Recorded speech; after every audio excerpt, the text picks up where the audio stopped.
Mesmo na tempestade, mesmo que se agite o mar, te louvo em verdade. Mesmo que me falte as palavras, mesmo que eu não saiba louvar, te louvo em verdade. Pois somente tenho a ti, tu és a minha herança.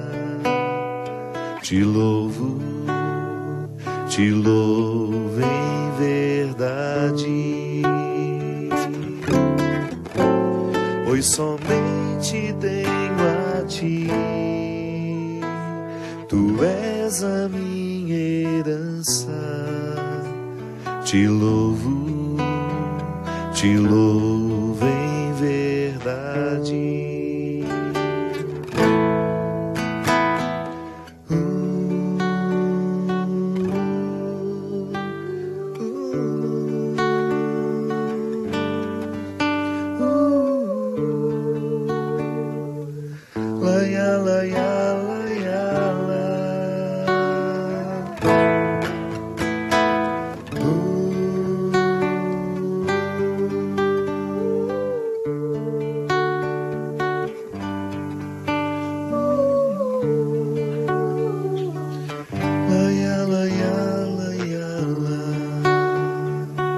Muito boa noite, com muita alegria que nós começamos mais um programa de Direção Espiritual, aqui de Campos do Jordão, com a minha querida amiga Ziza.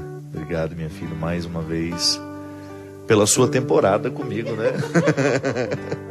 Estivemos ao vivo e agora aqui nesse programa gravado, com a oportunidade. Quer pegar já o seu microfone já para você participar comigo?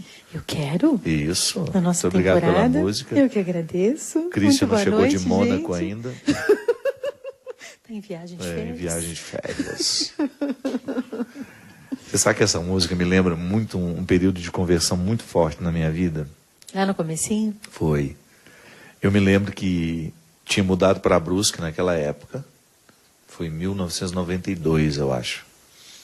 E estava... Um monte de gente fazendo contas. Na verdade, tinha uns 10 anos nessa época. Não, brincadeira, já era frater lá. E eu me lembro, Brusque, Santa Catarina, fui para lá fazer filosofia, né? Uhum. E conheci o Padre Léo. E já tinha informações sobre ele, já até tinha contato com o livro dele. Contatos Mediatos e Imediatos de Frei Leão, era o nome do livro. Foi o primeiro livro que ele escreveu. E tive uma experiência de amizade com ele, e eu me lembro que ele me colocou para limpar o carro dele. Era uma honra, né? A gente poder limpar os carros dos padres, porque a gente dava uma voltinha neles de vez em quando. O Léo tinha um cadete. Olha só.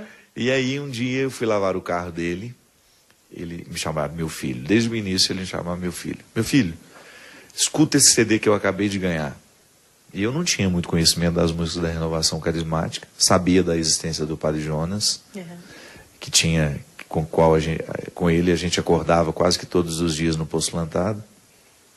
Tinha até um pouco de implicância dele por causa disso, porque você nunca fica amigo de uma pessoa que te acorda às 5 horas da manhã. E você acordava com o Padre Jonas todo dia às 5 horas da manhã. Mas não era culpa dele, tadinho. Oh, meu Qual Deus. noiva esperando. Inclusive hoje eu amo essa música. Mas na época, quando começava a tocar, era aquela tristeza, porque você tinha que levantar. Meu Deus. E Rio Negrinho era um lugar muito frio, né? O Postulantado foi em Rio Negrinho. Um lugar muito frio. Acordar às 5 da manhã não era brincadeira. Então tinha um pouco de implicância do Monsenhor Jonas naquela época. Depois não, depois. E aí o Léo, eu não tinha conhecimento muito das músicas da Renovação Carismática. Ele falou assim, escuta esse CD. E era o CD do Mensagem Brasil, lembra? Que tinha... Aquela capinha branquinha. Sim, o muro com a construção, com a clave de sol na capa. O CD não, isso era o LP.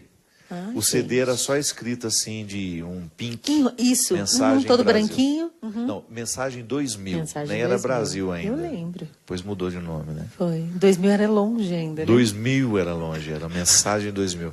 Era uma proposta que o Eugênio tinha justamente de mostrar uma música que seria para o futuro. E foi o primeiro versionista das músicas do Martim, né? Foi. Ali que tinha Ninguém Te Ama Como Eu. Ninguém Te Ama Como Eu. E Te Louvo em Verdade. E o grande sucesso que o Léo queria que eu escutasse, Ninguém Te Ama Como Eu. Ele falava, vai ficar bonita na sua voz. Tanto é que eu não me encantei pela música na época. Foi essa que me chamou a atenção. A serenidade dessa música. A letra tão simples, né? Ao mesmo tempo tão direta ao coração. Direto. Essa passagem de Jesus, inclusive vou fazer questão aqui de ler. Essa passagem de Jesus que acalma o mar, que já foi cantada também em tantas outras canções, e tem tanto significado isso. Às vezes nós estamos em momentos difíceis, né, Zizi? E a gente sempre tem aquela tentação de pensar que nós estamos sozinhos. Que a tempestade nunca vai acabar. Justamente. Que o incômodo nunca vai parar e parece que só acontece comigo, né? Às vezes a gente tem a sensação. E tudo passa, né? Tudo passa. Naquele dia, ao cair da tarde, Jesus disse aos discípulos, passemos para a outra margem. Eles despediram a multidão e levaram Jesus do jeito como estava, consigo no barco. E outros barcos o acompanhavam. Veio então uma ventania tão forte que as ondas se jogavam dentro do barco. E este se enchia de água. Jesus estava na parte de trás, dormindo sobre um travesseiro. Os discípulos o acordaram e disseram-lhe, Mestre, não te importa que estejamos perecendo? Ele se levantou, repreendeu o vento e o mar, dizendo, silêncio, cala-te. O vento parou e fez-se uma grande calmaria. Jesus disse-lhes então, por que vós são tão medrosos? Ainda não tendes fé? Eles sentiram um grande temor e comentavam uns com os outros, quem é este, a quem obedecem até o vento e o mar? Palavra da salvação. Glória a vós, Senhor. Passemos para outra margem. Passemos para outra margem. Tem tanta frase significativa nisso, né? Você já foi lá no Mar da Galileia, não? Já. Que experiência única. Para mim é o lugar mais original de tudo na Terra Santa. Não só porque geograficamente é ali mesmo, é porque a gente fica tão despretensioso de saber onde foi. Sim. Às vezes os lugares santos causam uma ansiedade na gente. Mas foi aqui, foi ali, em que pedacinho do chão aqui que o milagre aconteceu. Nós somos muito racionais. E o Mar da Galileia não. Não tem jeito. Você não tem jeito. Você olha para aquele lugar, para aquelas margens, e aí sim, tudo aconteceu ali. Ali ele fez os amigos e ali ele convidou, vamos para outra margem.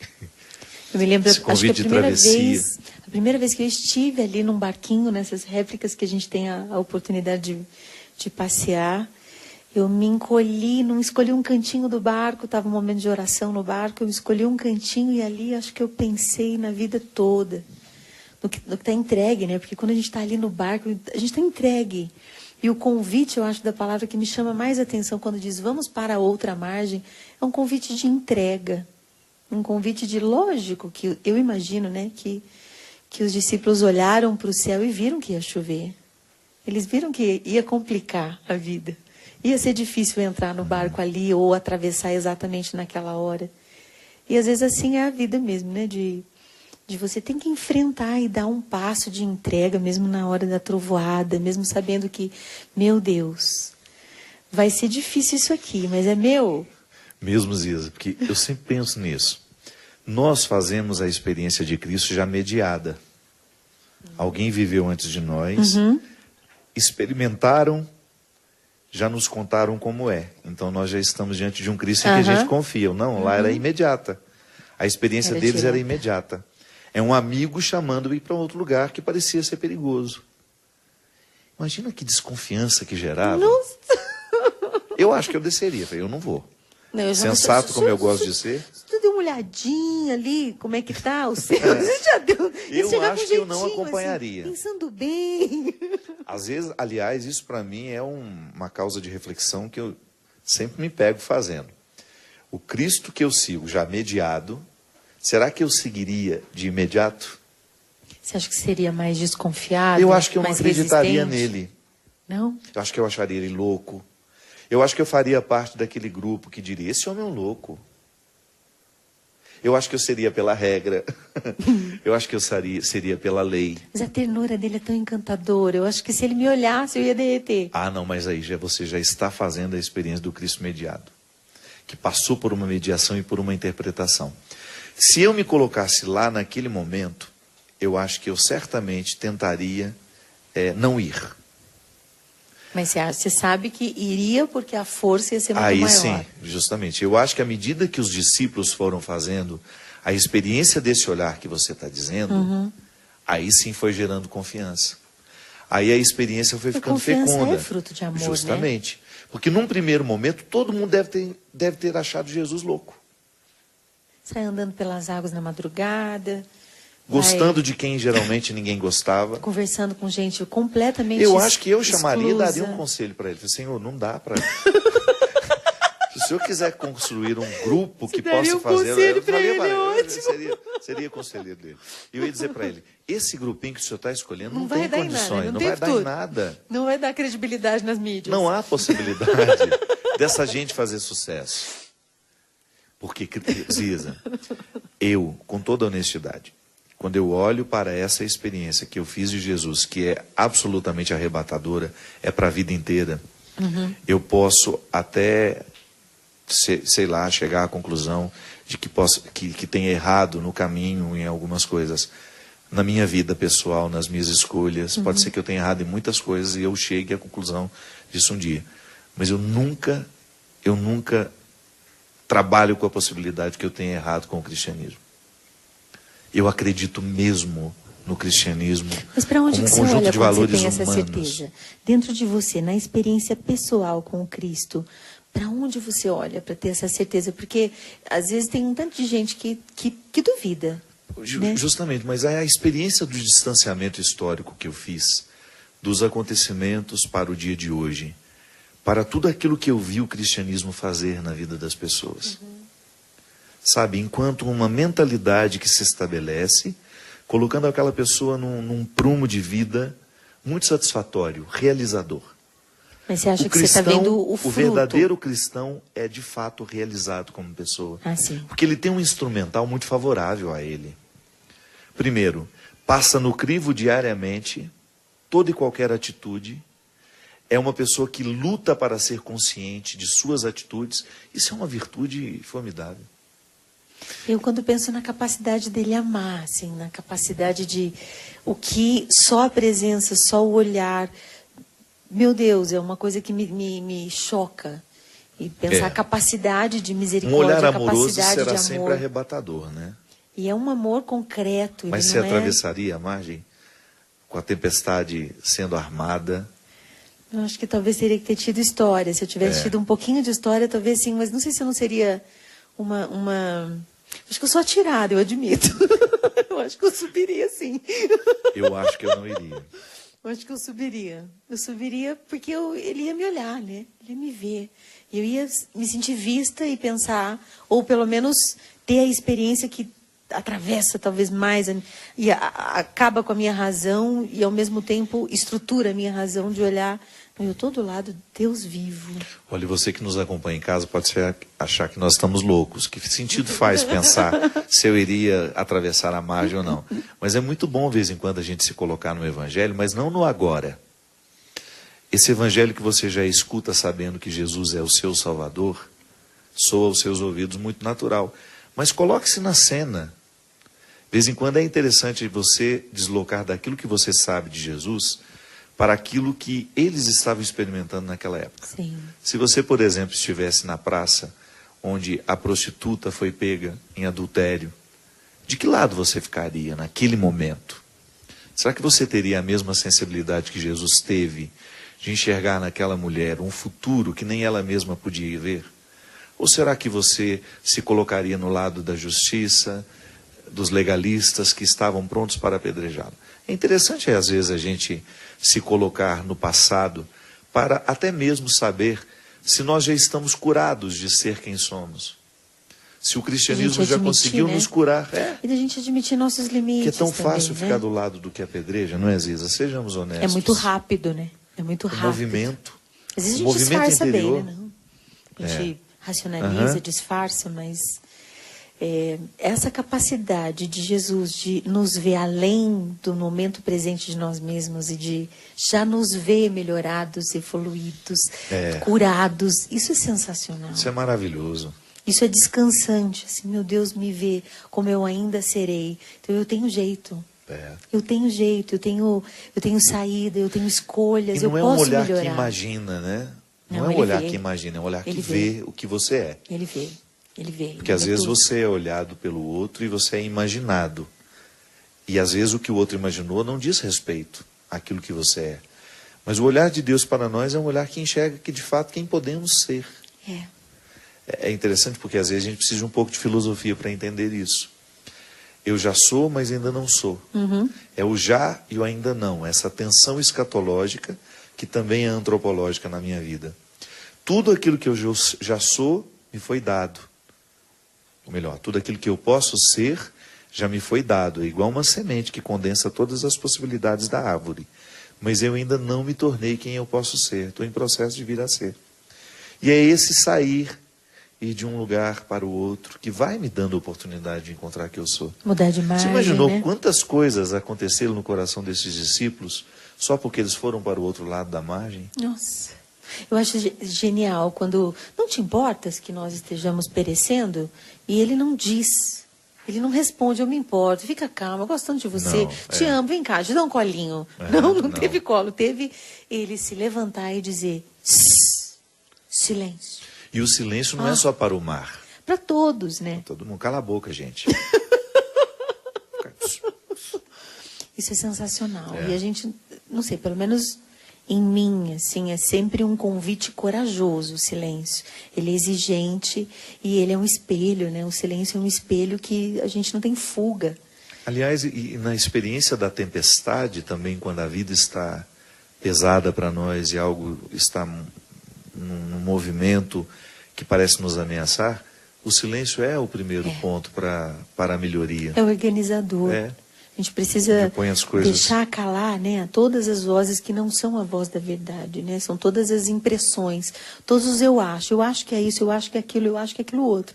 Mas o eu vejo é diferente do que eu acho. E para ver acompanhado do Senhor, acho que tem que ter essa entrega, tem que entrar no barco, mudar de margem e esperar o silêncio, mudar de lugar, movimentar-se. Deus é movimento. E muitas vezes a gente quer resposta sem que a gente se movimente muito. E o movimento de vida, o movimento em direção a alguém para resolver algo que não está legal, o movimento de procurar algo para melhorar de trabalho, o movimento para perdoar alguém, para tirar uma pedra de dentro de mim. Nada acontece na relação com Deus sem movimento. E é muito importante. Eu acho que para mim, o convite para mudar de margem, muda de lado, vamos mudar de ponto de vista. Vamos trocar de lente dos seus olhos, vamos ver de outro ângulo, de outra forma. Pode ser que tenha tempestade, mas eu vou esperar você enxergar e me pedir para que ela se acalme, né? Ziza, às vezes a dinâmica dessa travessia, ela tem que perpassar todas as dimensões da nossa vida. Dimensões se fala em que sentido? Profissional, por exemplo, familiar? Meu trabalho, quantas vezes eu vivo uma mesmice profissional, você que nos acompanha em casa, sabe exatamente o que é a mesmice, você deixa de crescer, você deixa de ter prazer no que faz. Nossa. E de repente você precisa ser motivado a sair dessa zona de conforto e conhecer a outra margem. Em relação às pessoas, né? Quantas vezes eu, movido por um preconceito, não aceitando ultrapassar a margem daquilo que eu alcancei do outro, eu passo uma vida inteira achando isso de você, tendo uma impressão superficial a seu respeito. E sendo desonesto comigo e com você, com o outro, lógico. Retirando a oportunidade de um encontro que possa ser edificante, que nos permita a experiência do conhecimento, da amizade, da solidariedade, da partilha. Mas você não acha que às vezes eu preciso sair da margem, passar para outra margem com meu irmão? Só fazer uma pergunta, né? Às vezes eu acho que a gente fica preso na opinião de alguém ou sobre alguém, só porque a gente não consegue chegar. A gente pode conversar um pouco? Eu queria te fazer uma pergunta. E olhar no olho. É uma pergunta. simples. Eu acho sensacional que no Evangelho o Senhor sempre se aproxime daqueles que precisam de cura com perguntas.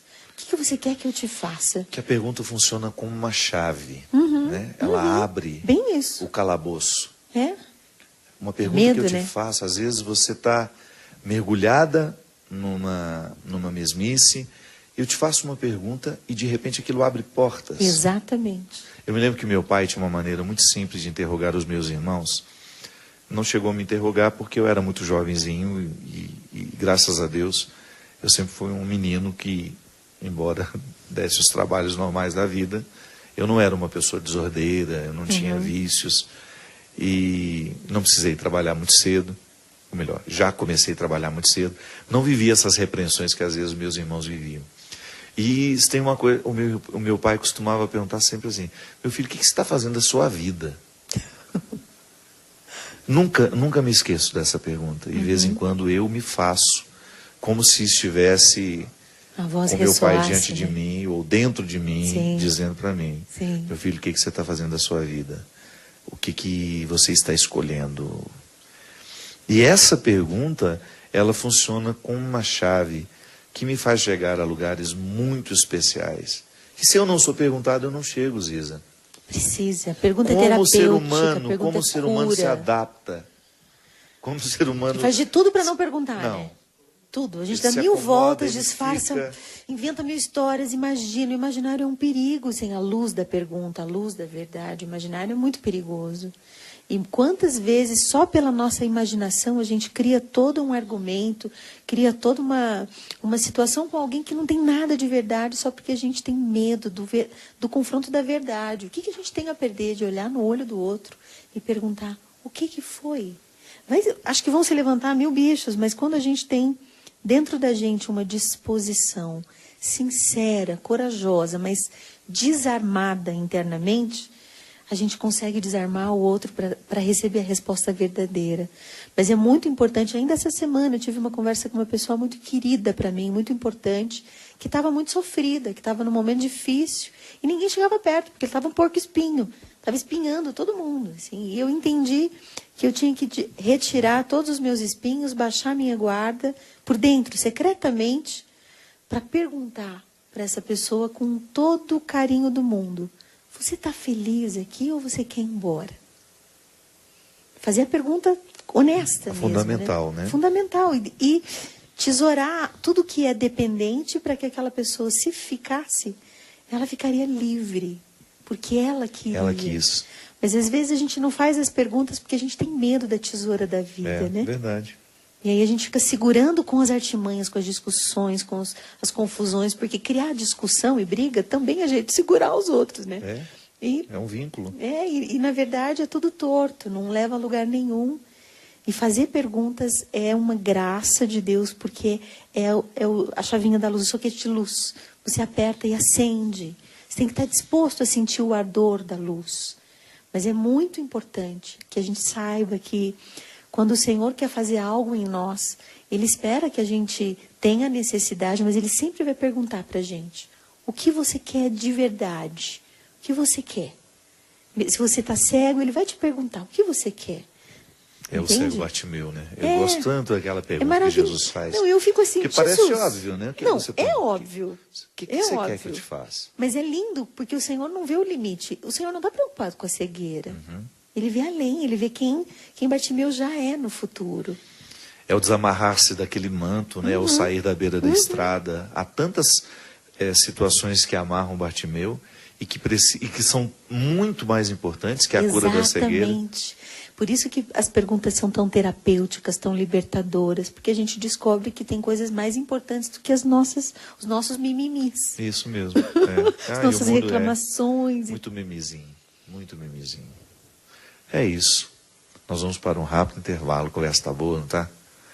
Fica aí com a gente e nós já voltamos já já. Estamos de volta com o programa Direção Espiritual, hoje gravado aqui em Campos do Jordão, na casa da nossa querida amiga Rosana, que sempre nos recebe com tanto carinho. Na verdade, a gente vem aqui por causa da janta. A gente faz o programa louco para terminar, para a gente poder jantar, não é a equipe toda? Que a gente comemora o jantar que a Rosana faz para a gente. gente até disfarça, mas adora. Não vê a hora de terminar. Mas a gente faz com muito carinho, sem pressa. Mas que a gente está só sentindo um cheiro bom aqui, que está vindo lá da cozinha. Sempre tão querido nos recebendo. Sempre. Obrigado, viu, minha amiga? Obrigado por abrir a casa, permitir que a Canção Nova grave e transmita, né? Porque algumas semanas atrás nós fizemos ao vivo.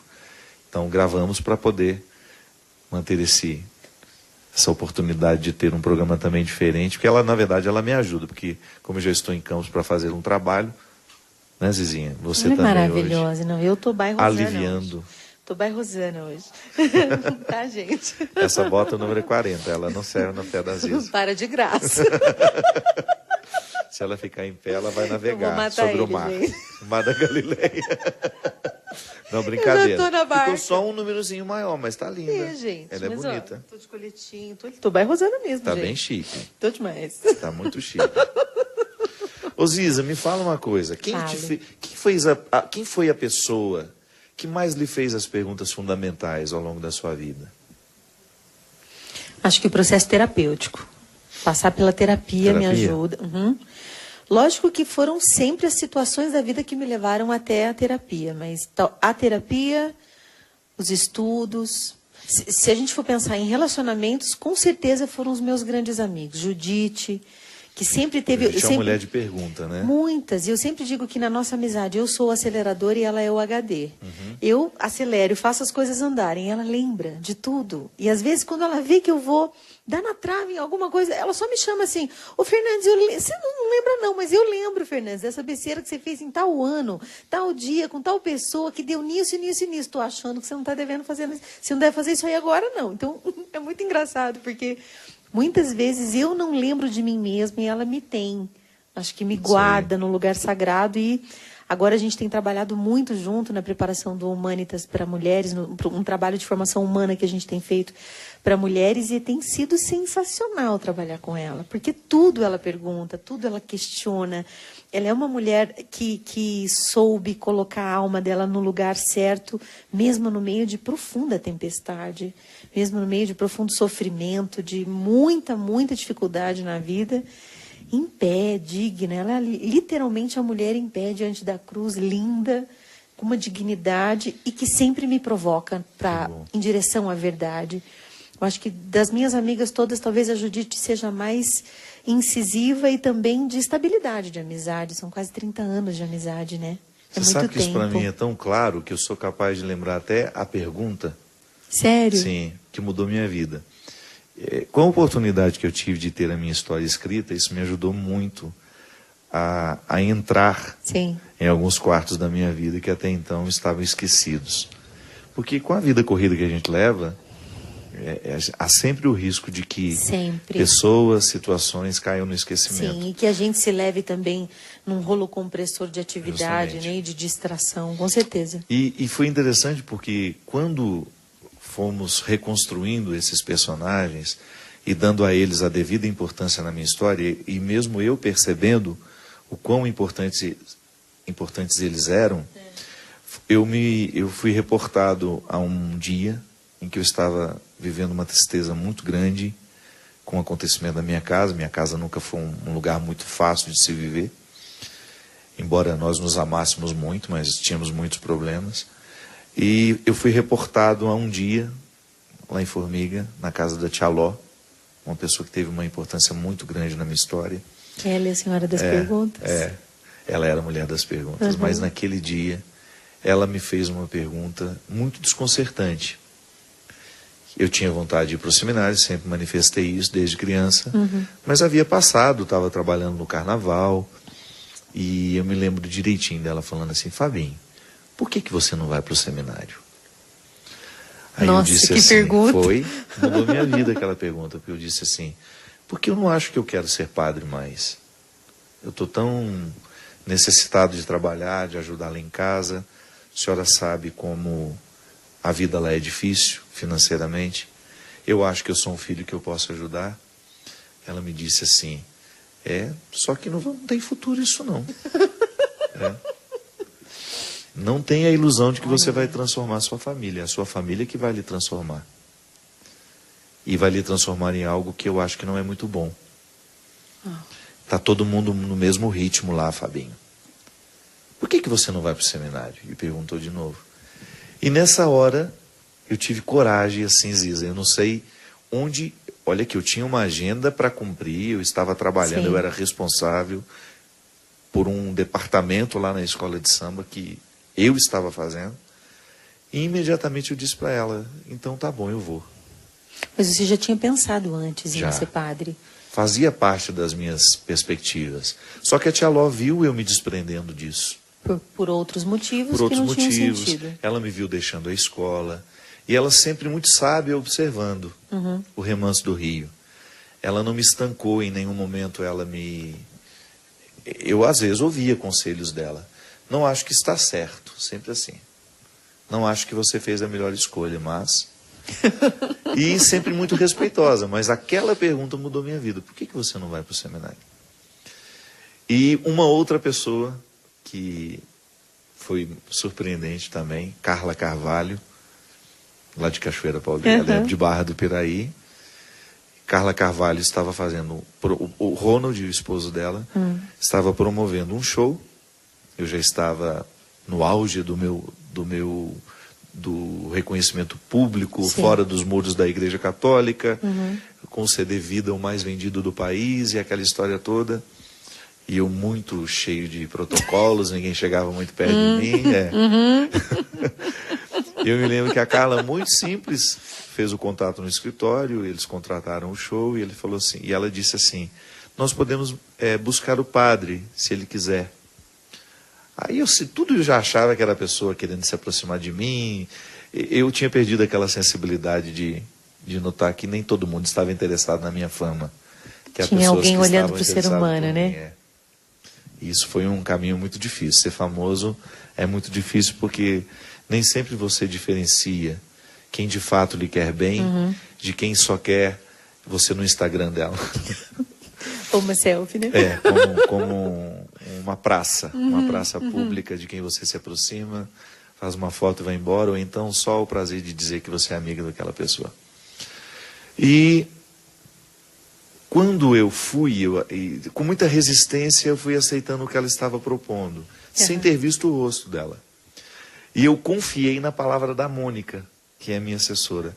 Ela falou assim, padre, me parece uma pessoa muito bacana. E a Carla estava oferecendo de mandar me buscar em Taubaté. Sim. Eu falei, por quê? Eu posso ir com o meu motorista? Não, mas ela está oferecendo. Eu achei muito carinhoso da parte dela. Aí foi me buscar de helicóptero, eu fui. Quando eu pousei, eu entrei, ela estava esperando, sozinha, ela e o motorista dela me esperaram lá no heliporto da empresa deles. Eu entrei dentro do carro e o sorriso dela para mim... Engraçado que imediatamente eu identifiquei que ali existia uma pessoa que me amava. Nós ficamos amigos naquele momento. Não foi depois que nós trocamos uma palavra, não. Foi na hora que a Carla me acolheu ali naquele heliporto. Quando nós já estávamos dentro do carro, fazendo o trajeto que me levaria até o sítio deles, onde eu ficaria hospedado, que ela tinha preparado com muito carinho, para que eu pudesse ficar com bastante privacidade. E ela, nos primeiros minutos, diante de mim, ela virou e falou assim, e o senhor está feliz? Ai! Primeiro aqueles protocolos, oi padre, que prazer Essa pergunta que você faz. Prazer em conhecer o senhor. Foi um prazer também, Carla. Muito obrigado pelo carinho, por ter mandado me buscar, não sei o quê. Aí ele falou assim, e essa foi a pergunta a queima-roupa. O senhor está feliz? Padre, o senhor está feliz? Aí eu falei, não, estou muito bem, graças a Deus. Ela falou, não, eu não quero saber, o senhor está feliz? Ziza. Ficou constrangido. E eu comecei a chorar. Sério? Foi, 5 minutos Dia da Mulher eu já estava chorando. Porque aquela pergunta ninguém estava me fazendo. Todo mundo me punha para trabalhar, Sim. A gravadora interessadíssima que eu fizesse todos os programas de televisão que eu pudesse, que eu fazia 20 shows por mês. Imagina o que é isso. Eu lembro, gente, eu lembro. 15 shows por mês. Ó, Senhor. Isso é uma agressão, é um estupro emocional, né? Às vezes eu voltava para minha casa depois de 30 dias sem ter visto a minha cama. Era um processo extremamente doloroso. Mas você ainda não sabia o que você queria mesmo para você mesmo. Estava lá no meio Ninguém daquela estava te confusão. obrigando, né? Estava no meio daquela confusão. E de repente alguém perguntou se eu estava feliz com tudo aquilo. Ziza, eu não mudei de vida. Porque aquela pergunta, ela me incomodou um tempo depois. Quando eu peguei uma implicância do meu ônibus. Aquele ônibus que tinha minha cara, né? Quando eu fiquei inimigo daquele ônibus. A pergunta da Carla nunca mais deixou de ecoar dentro de mim. Uma pergunta que foi extremamente necessária. Para onde te levou a pergunta que te fez chorar? Por que te fez chorar aquela hora? Você se deu conta que você estava longe? Porque, na verdade, eu não estava feliz. E nem tinha se dado conta. E não me dava conta disso. Tinha medo de se perguntar, talvez.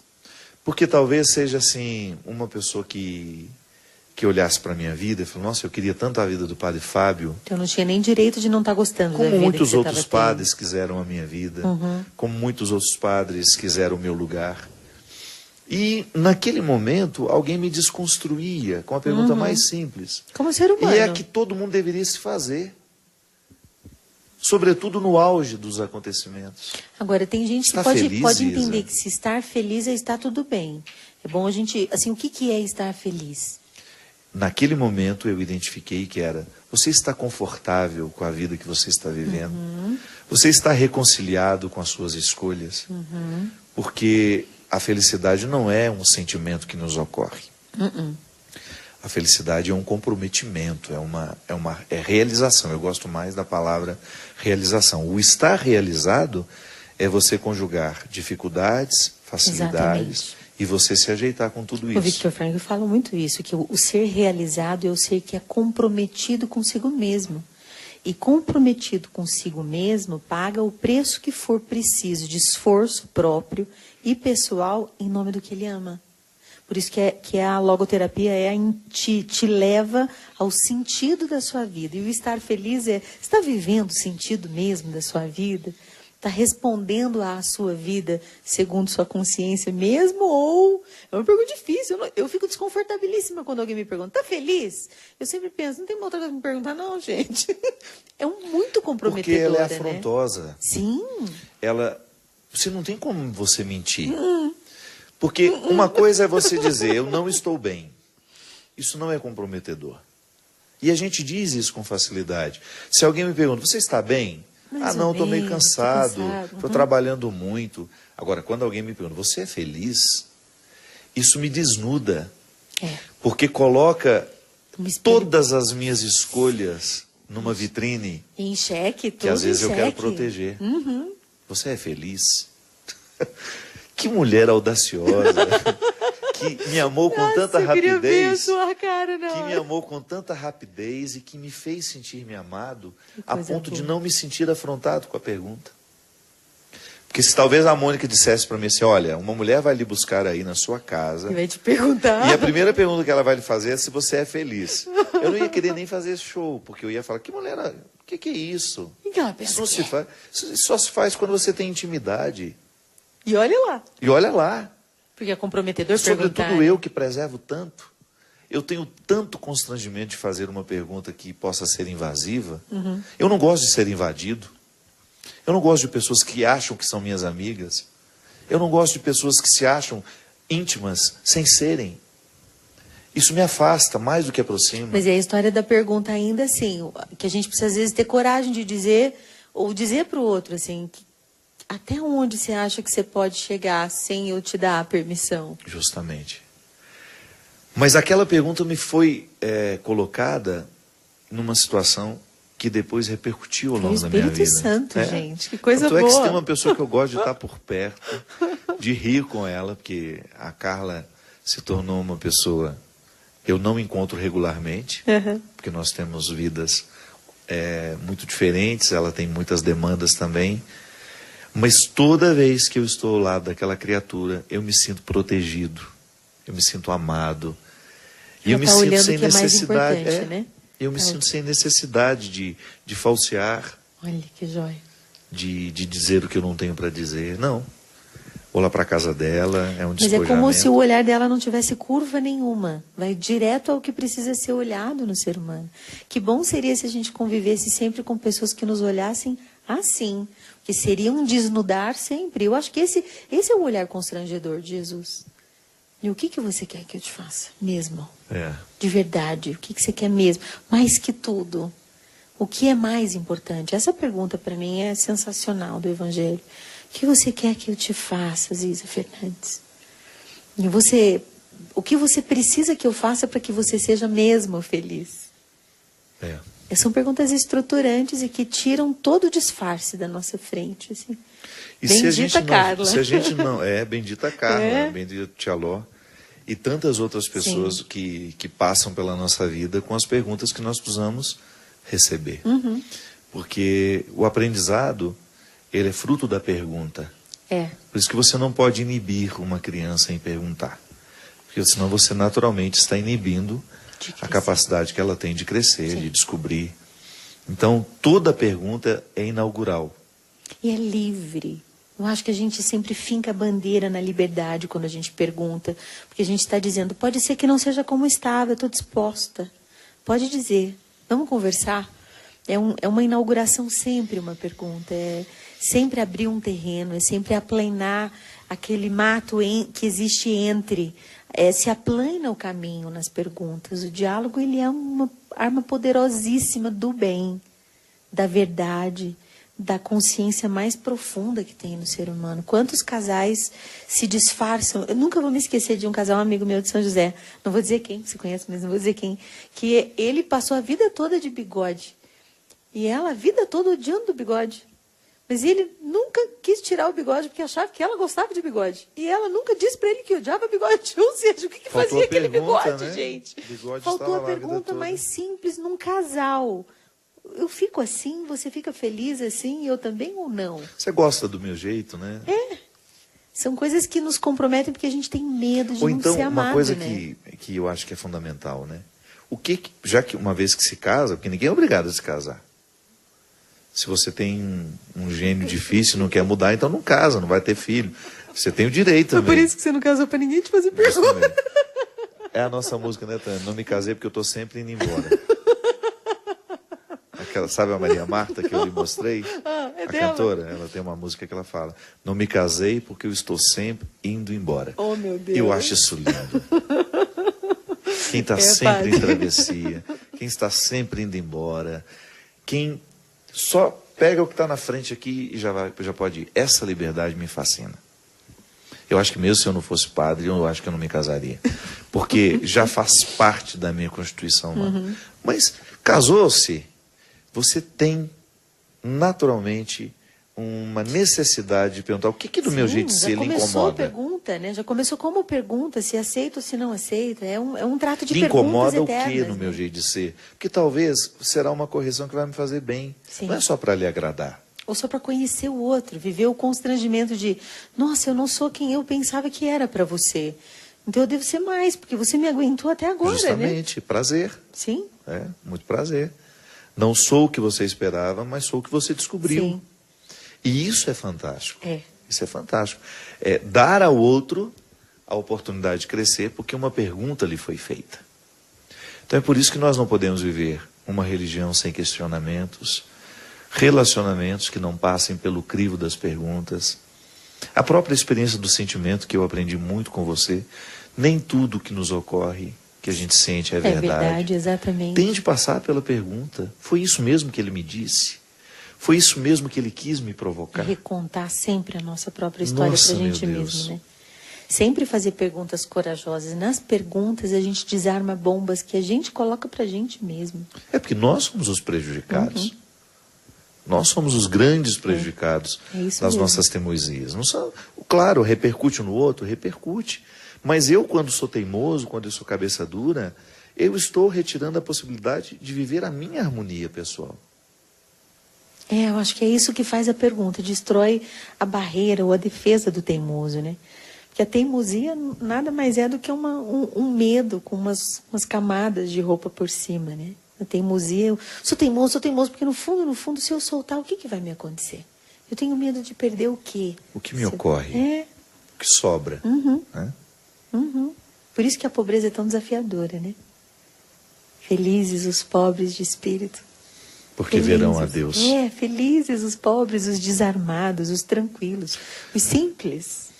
Trem bom. Você sabe que a bem-aventurança que mais me persegue é essa. Felizes os puros de coração. Você falou dos pobres. Felizes os puros de coração. Porque a pureza de coração é justamente a decisão por não ter empecilhos. O puro é aquele que não foi manchado. É aquele que está num estado de originalidade tal que é uma pureza. Existe ali uma pureza. A pureza de coração nos permite conhecer a Deus, a pureza de coração nos permite conhecer o outro, porque você vai sem preconceitos. Desarmado. E você faz uma pergunta muito simples. Olá, tudo bem? Como é que você está? Você está assim feliz? Que a gente faz, você está feliz? Se você tiver mais coragem, você faz essa já de cara. A queima-roupa. Você é feliz? Fazendo o que você faz, você é feliz? E essas perguntas inaugurais trazem os nossos melhores amigos, trazem os maridos, trazem as esposas. É verdade. E trazem as pessoas definitivas. As Ninguém que marcam fica, a gente para sempre, né? Ninguém fica íntimo se você não pergunta. Como é que é seu nome mesmo? Toda a intimidade começa com perguntas muito simples. Depois vai se caminhando na direção de uma participação mais intensa da vida do outro. Mas tudo começa muito... Onde você vai? E a gente tem Posso que ir com deixar você? cair todos os medos para fazer as perguntas que a gente realmente quer fazer, para quem a gente quer fazer. É importante a gente não engolir perguntas. Sabe aquela coisa de não deixe o sol se pôr sobre o seu ressentimento? Não deixe perguntas engolidas na sua garganta por vaidade ou por amor demasiado próprio. Faça as perguntas. Faça. Vale a pena. Põe a vida em ordem, né? É. A pergunta põe a vida em ordem. Cada coisa na sua gaveta, cada pessoa no seu lugar, cada sentimento no seu tempo. Né? Você conhece a música de Gilberto Gil? Cada tempo em seu lugar? Não lembro. É muito bom. Não lembro. Preciso refrear um pouco o meu desejo de ajudar. Bondade pode ser um vício, não levará a lugar nenhum. Não conhece isso, não? Eu acho que eu já ouvi, mas não me lembro agora. Lindo. E ele vai falando, eu não posso conter a pressa de todo mundo, mas eu posso ser o último a sair do avião. Boa. Essa é uma boa. É a vida. Todos nós precisamos das perguntas que a vida nos faz. Porque a própria vida nos interroga. E é responsabilidade, não é conseguir cumprir todas as coisas, mas fazer essas perguntas e responder a elas todas, mesmo que seja só pra gente mesmo, sabe? É isso, minha gente. Muito obrigado pela sua companhia. Nós vamos terminar porque nós vamos jantar agora. A gente não vira a hora nesse momento. Tenho esperado este momento. Jantar. Se você estivesse aqui, seria minha convidada, meu convidado, para a gente poder sentar à mesa. Não há maneira mais bonita de encontrar uma pessoa do que ao redor da mesa, né? Na mesa nós matamos a fome do corpo, nós matamos a fome que temos uns dos outros. A gente conversa, a gente faz perguntas. Responde mesmo sem perceber. E a gente responde sem perceber. É ótimo. Que é o que mais fascinante, é quando você respondeu sem perceber. Sem ter aquela intenção de estar respondendo. O momento lhe permite o desvelamento das questões, até mesmo a oportunidade de compreender e amar o processo que você está vivendo. O lugar das perguntas sagradas. Obrigado, filhinha. Querido, muito obrigada. Eu que agradeço. Foi um prazer ter você aqui. Até a semana que vem, se Deus quiser. Derrame sobre nós a bênção do Deus Todo-Poderoso. Ele que é Pai, Filho e Espírito Santo. Amém.